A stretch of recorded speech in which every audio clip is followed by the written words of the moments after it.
All right. Today I'm going to explain how quilts helped the slaves reach freedom. Some historians says it isn't true because there's no record. But the family said there's no record because it was a secret. Plus they couldn't read or write, so they couldn't have a record. And all of the slaves didn't know this about it because there was fear that they would get told on. See, the slave owners didn't let the slaves communicate with each other because of fear of uprising or something. So they had to learn how to talk to each other different ways, like songs and like the quilts, and I'll explain some more down in here how they talk to each other. All right. My information came from a book, this book right here. Stanford Library has it. Hidden in Plain View and Underground Railroad. That's where I got my information. I haven't read the whole book, but it's very interesting. All right. This information was given to Ozella McDaniel Williams from Charleston, South Carolina by her grandmother, and Clarice Boswell from Joliet, Illinois. The story was told to her by her grandmother. The secret code to freedom. What exactly was the Underground Railroad? It had no trains and was not located underground. They say the source of the name came from the incident in 1831 in Kentucky. An escaping slave named Tick Davis was being chased. When he reached the river, the one that was chasing him turned his head. And when he turned his head, Tick Davis slipped in the water. And so when the pursuer turned back around, he was gone. So when he looked back, Tick Davis was nowhere to be seen. The man stated that, you know what, must have gone off on an underground railroad. And they say that's where it started. So the idea of Underground Railroad taking people north was used to describe people helping slaves to escape to Ohio and Canada. Black and whites risked their lives to help the slaves. Houses were used to hide the slaves.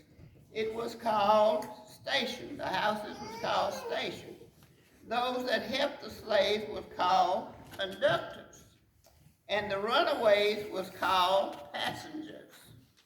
And they say Harriet Tubman was one of the best known conductors. She returned to the South 19 times and brought back and took 300 slaves to freedom. All right, it says that spring is the best time to start out and the first quilt that was shown when they were getting ready to escape, and it was the monkey wrench. Yeah, that's it.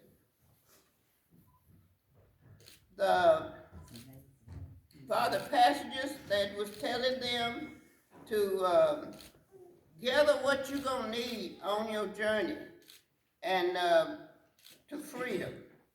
And the blacksmith was also called the monkey wrench. He could talk to the passengers by hitting his hammer on the anvil. And there weren't many blacksmiths, so he was loaned out to one plantation to another one, and he would get all the gossip and go back and tell somebody else at the other plantation. And they say Frederick Douglass was a known monkey wrench. The wagon wheel was the second quilt.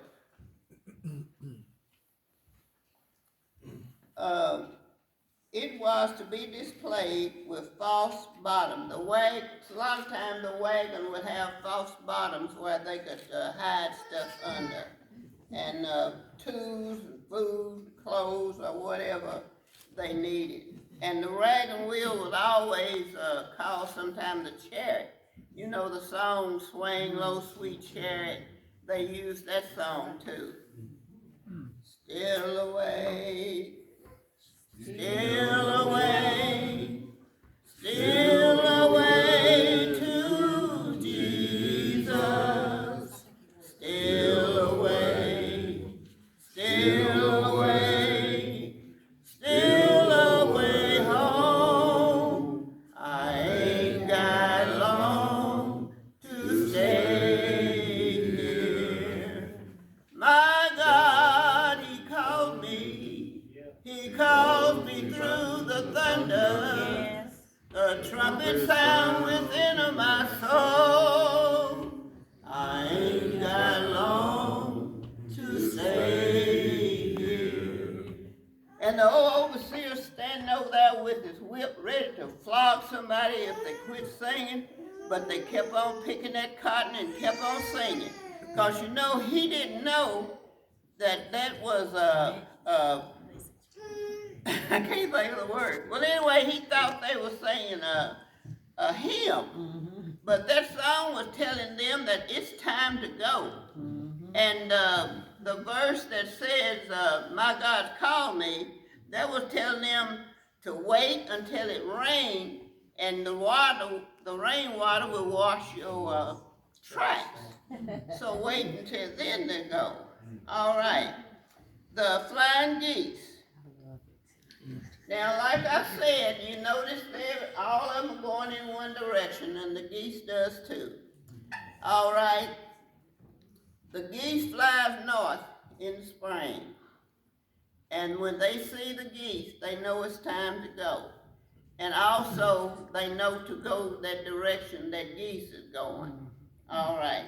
And they usually put the quilts on bushes, on fences, in the windows, or wherever they would.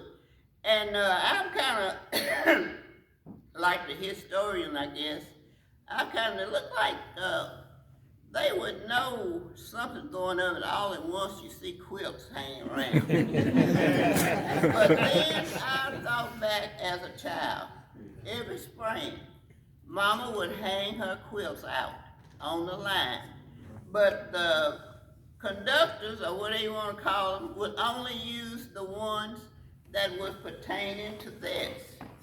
So, all right, flying yes. The star.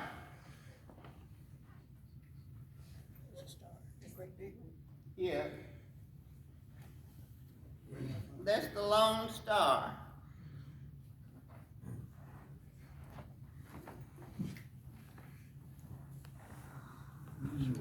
The North Star was a guiding star leading slaves to Canada and freedom. The tail of the Big Dipper always points north. The North Star is in the handle of the Little Dipper, and it is bright, real bright. Have y'all ever seen the Star of the Dippers? Okay.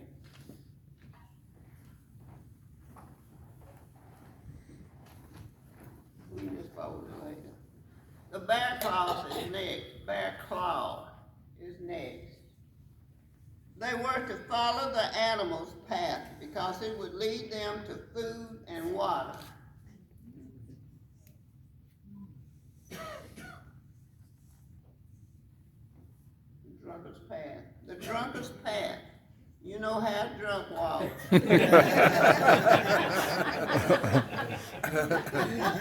Okay. They are to travel in a zigzag motion to elude pursuing slave hunters. They are to turn south if they see someone coming. A passenger traveling south would not be suspected of running away. They'll think they're just going home or whatever. But when they get out of sight, then they turn back around and go back the way they wanted to go. Our people were smart. The crossroad. The crossroad mentioned in the code referred to Cleveland, Ohio. There were 4 or 5 paths leading to Ohio. they referred to Ohio as Hope Towns. Okay, the basket.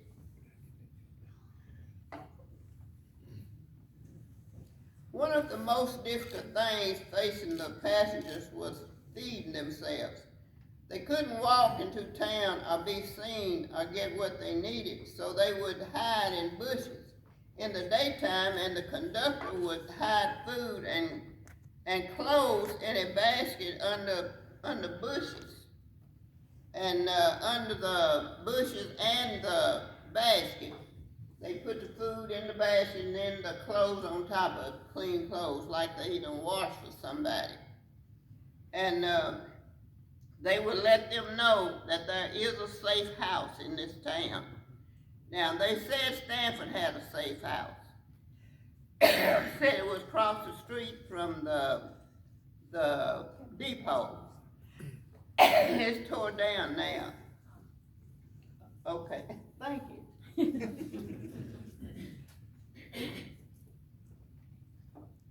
Okay, that was a log cabin, wasn't it? No, okay. Let's see. Okay, the log cabin. Now, in the book, the log cabin was like this, all over the bed.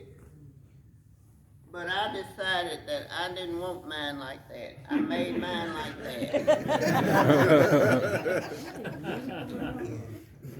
Okay, where is that? The log cabin may have indicated that this is the safe house in Cleveland. If the center is red, like this, if the center is red, it means there's a hot fire in the house. And sometimes there's a yellow center. A light, it says a light or beam is a signal for the fugitive to leave there. And if I had to put a color in mine, it would be right here, all over it. I might make one like book says sometime, I don't know. Okay, that was log cabin. Okay, now everyone that started didn't reach freedom. Some died of natural causes, some was caught and killed, and some was caught and sold back in slavery. But those that made it to Ohio was taken to the safe house to hide and wait on the ship to take them to Canada. While at a safe house, they were fed and cleaned, the bow tie. Now, when the slaves got to the house and they got all cleaned up and ready to board the ship, the men had to wear a slip bow tie. See, they didn't want them to look like slaves. They wanted them to look like normal people. So the men had to wear bow ties, silk bow ties, and disguise that they had to walk boldly around the slave owners or anybody else. If they carried down scared looking, they know something is up. Now the women, they were wearing bonnets. Where's my bonnet?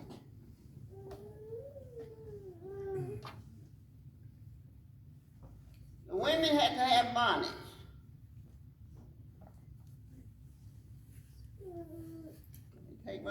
I'm not a slave anymore.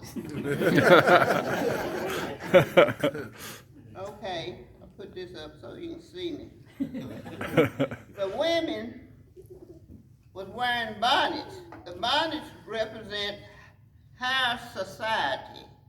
They're not slaves, they're higher society. They got things, you know. And they could tip their head like that. And if they met somebody they knew are the slave owners, they wouldn't be recognized because they couldn't see their face. and on their final leg of the journey, they could walk through town undetected to the ship waiting to take them to freedom and to take them to Canada. Now the men that was ready to board the ship, they were called, they couldn't say slave or nothing like that, so like they're doing, they using code, the men was hardware. I got a load of hardware, I got 2 or 3 hardwares, and the women was called dry goods. And the slaves, different ways of freedom. They didn't all try to, think about them walking from the south to Cleveland, Ohio. How long it take us to go from here to Ohio? Well, anyway, different people, slaves, use different ways to freedom.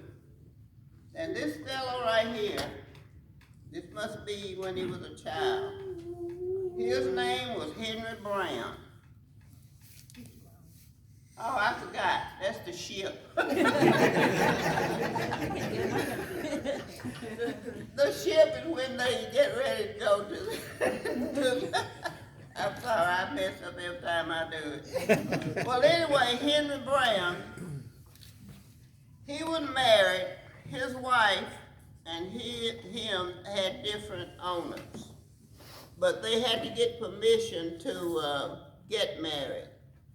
And so one day he was walking, and his whole family was on the auction block.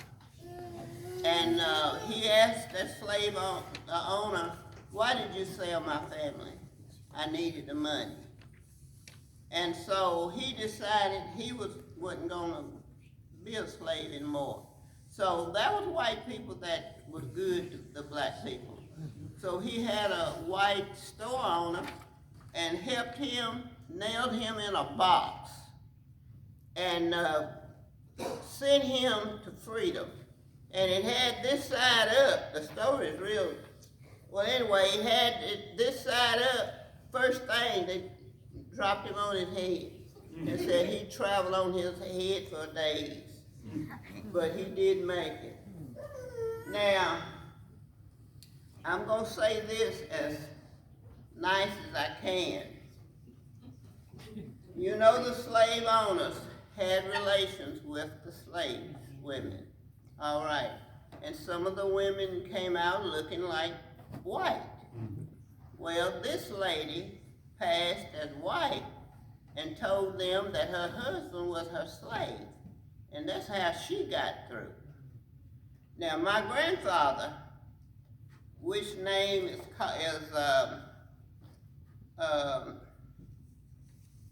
what is his name? Napoleon Bonaparte Hayes. Now, the slave owners always named their slaves their last name. That's why he was called Hayes.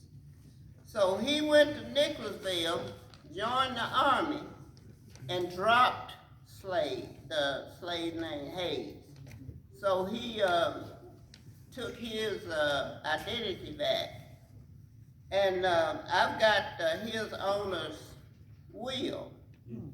He willed my grandfather to his daughter, to his son, and my grandmother to his daughter. And I don't know how to end this, but that's all I've got to say.